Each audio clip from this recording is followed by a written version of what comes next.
These are the best Nike running shoes you can buy in 2026. I've broken the entire lineup down into 6 shoes. Every price, every distance, and exactly which one is right for you.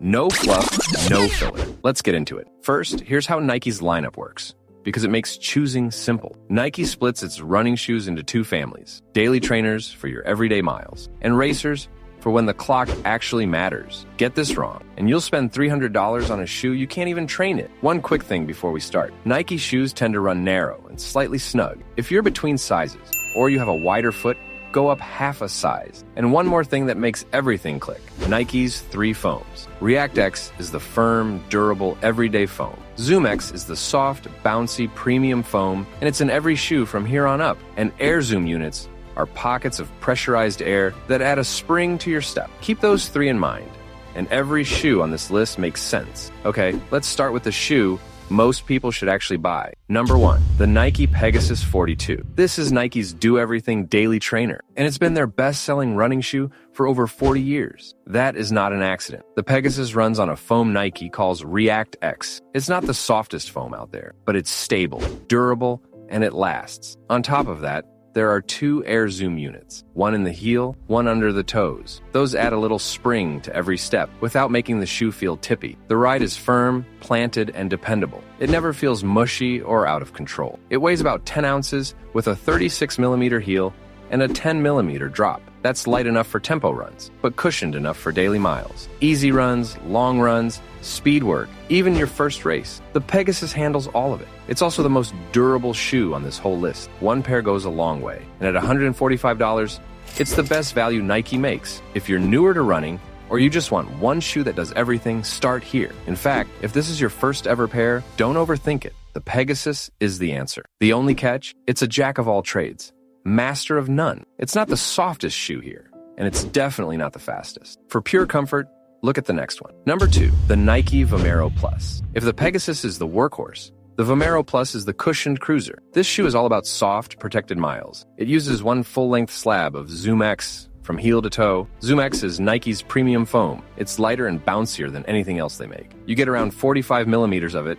and the shoe still weighs under 10 ounces. Tall, soft, and bouncy, but somehow never mushy. Reviewers keep comparing it to running on a trampoline. This is the shoe your legs will thank you for after a long run. It's a 10mm drop, built for easy days and recovery runs. One thing to know, like most Nike shoes, the fit runs a little narrow. At $180, it's a step up in both cushion and price. If soft, bouncy comfort is your priority, this is your daily trainer. Number 3, the Nike Vomero Premium. This is the most cushioned daily shoe Nike has ever built. No exaggeration. The stack height is 55mm. For a while, it was the only running shoe on the market to break the 50mm mark. Inside, you get full-length ZoomX foam, plus Air Zoom units for even more bounce. The ride is pure luxury. Soft, tall, and rolling, like a cushioned throne for your feet. But that much shoe comes at a cost. It weighs around 11.5 ounces. It's heavy, and it's not fast. This is strictly an easy day in a recovery shoe. And it's the priciest daily trainer here, at $230. So here's the simple way to think about the 3 daily trainers: Pegasus for value, Vomero Plus for the sweet spot, Vomero Premium for the ultimate luxury. That covers your everyday training. Now let's talk about race day. The next 3 shoes are completely different animals.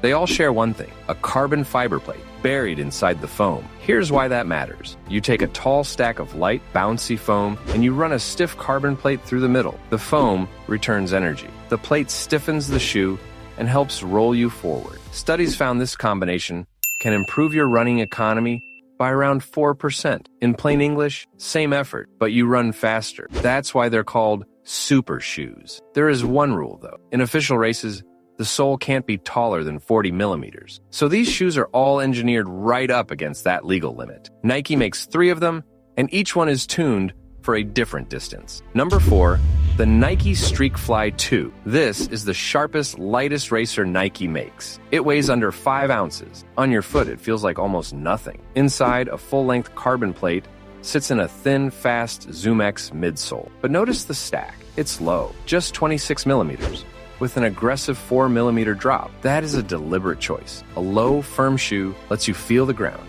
and turn your legs over as fast as possible. This shoe is built for short, flat-out speed, the mile, the 5K, the 10K, and your fastest track workouts. It is not a jogging shoe, and it is not for long distances. One heads up, there's barely any rubber on the bottom, so the outsole wears quickly. At $180, it's a specialist tool, and you save it for racing. But for short races, nothing Nike makes turns over faster. Number 5, the Nike Vaporfly 4. This is the shoe that started the entire super shoe revolution back in 2017. It made carbon plates famous, and it rewrote the record books. Now it's in its 4th version, and lighter than ever, at just 5.9 ounces. Inside is a reformulated ZoomX midsole, paired with an angled carbon plate. Together, they create a smooth, rolling ride that almost pushes you forward. You get 35 millimeters of stack, a 6 millimeter drop, and serious energy return. This is the do-it-all racer, from the 10K all the way up to the marathon. It's a little lighter and a little more nimble than the Alphafly you'll see in a minute. That's exactly why it's the most popular race shoe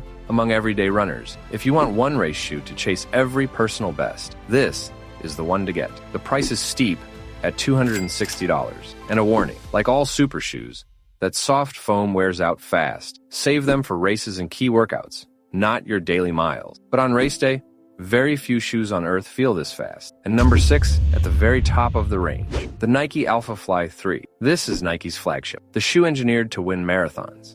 It has the most cushioning of any racer here. Nearly 40 millimeters of ZoomX foam. On top of that, 2 air zoom pods sit under the forefoot, and a full-length carbon plate runs through the whole thing. The result is huge, stable, aggressive bounce, the kind that keeps working even when your legs are falling apart at mile 20. It weighs 7 ounces, heavier than the Vaporfly, but that weight buys cushioning that lasts the distance. For the back half of a marathon, when your form is falling apart, that extra bounce is worth every gram. Remember that 40 millimeter legal limit? The Alphafly sits right on it. This is as much shoe as the rules allow. This is the shoe elite marathoners have broken world records in. At $285, it's the most expensive shoe on this list. And honestly, it's the most shoe, period. If your goal is the half marathon or the full marathon, this is the weapon. Now, one thing nobody tells you before you spend the money. These shoes do not last the same amount of time. A daily trainer like the Pegasus can take a few hundred miles of running, but a super shoe is different. That soft racing foam breaks down much faster. So the smart move is simple. Train in the cheap, durable shoes, race in the expensive, fast ones. That way, your $200 racer